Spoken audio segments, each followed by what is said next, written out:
नमस्कार भाई माने साधारण लोक आज यही असाधारण भिडटी RSS रो मुख्य मोहन भागवत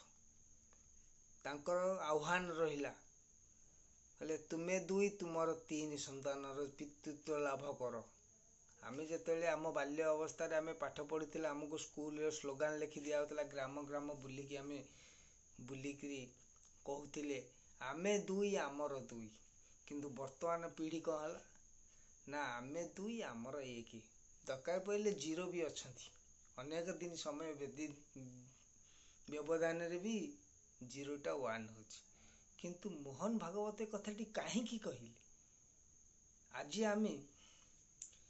ओडिशावासी भी आम ओडिशार कथा कहूँ सबू मंत्री एमएलए भाषण देला बेले कहती ना आम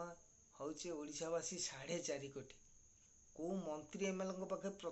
पर्टिकुलर डाटा नथिबो पर्टिकुलर हिसाब नथिबो जे ओडिशावासी ओडिशा रे 4.5 कोटी लोक जो माने बण बुदा रहिले जो मानको पाखक आज पर्यंत माने समाज स्रोते जो माने आज जाके मिसी नाहंती से मानको गणना केमिति आसिला तेणु ना प्रकृत रे ओडिशा रे होचंती आरु ऊर्ध्व थाई पारंती किंतु मुखरे आम 10 वर्ष है शुणी शुणी आसुचु 4.5 कोटी 4.5 कोटी आउ छुआ होनी किंतु गोटे कथा आपण को जदि पचारे जो भारत वर्ष रे केते लोक केते जनसंख्या आमर ना 150 कोटी रु ऊर्ध्व 200 कोटी की छुईया को जाउछंती 150 कोटी किंतु साधारण लोक आज सेही कथाटी चेती जाउछि निजे जानिली मोहन भागवत RSS रो मुख्य आज कहीं पदटी कहले कहीं जाग्रत देले भारतीय मानकु अरे जाग्रत हो जाओ तुम्हें जहाँ को मन मन भावुछ आमे हूँ 150 कोटी जनता बा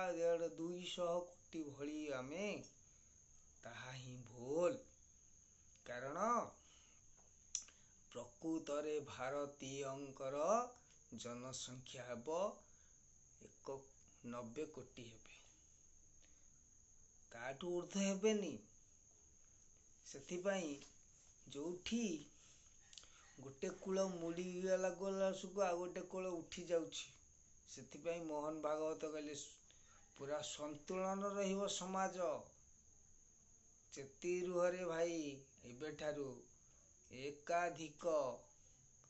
3 ताठू अधिक करनी संतान से जाग्रत देले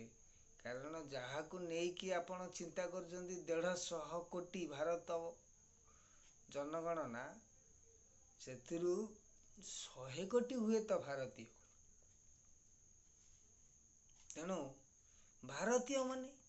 कौन तुमर पूर्वज माने 4-4टा 5-5टा नगा संतान रखी तुमको पोषी बढ़ई पढ़ई बिहन रखिले किंतु तमे गोटे बिहन मात्र रखिकी सुख शांति रे सीमित भितर चली पारुन तुम्हें जदि 100 कोटी भारतीय गोटे गोटे बिहन रे चली पारुन ताले आउ जो 50 कोटी से माने गोटे मूल रे 10 फल अनलिमिट सेथि पाई मोहन भागवत RSS रो मुख्य कहले बेल थाऊ बंध बांध रे कुमर गोटे नुह कि 2टी नुह 3टा कर फल ताहाले भारत वंश होइब उद्धार नहिले नाश जीव जानिबु भोलानाथ खमारिया एटा निर्वाण सत्य आज साधारण लोक यही चेतनटी दउछि भारत रे आमे जो लोक संख्या कहूचे 150 कोटी रु ऊर्ध्व भाई भारतीय प्रकृत भारत मातार संतान होजंदी 100 कोटी तेणु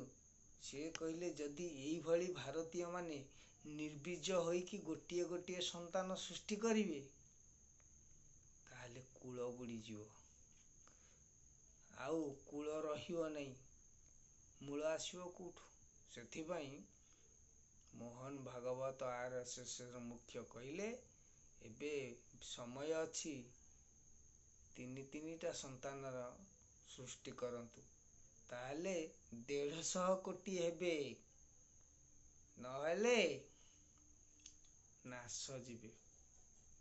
ତେଣୁ ଏବେ ଚେତନାରେ ଚେତେଇ ଦେଲେ ସାଧାରଣ ଲୋକର ଅସାଧାରଣ ଭିଡ଼ିଓ ଭାଇ ଏତିକି ରଖୁଛି, କାରଣ ଏହା ହିଁ ଧ୍ରୁବ ସତ୍ୟ। ସତ୍ୟ ହିଁ ସନାତନ, ସତ୍ୟ ହିଁ ଧର୍ମ।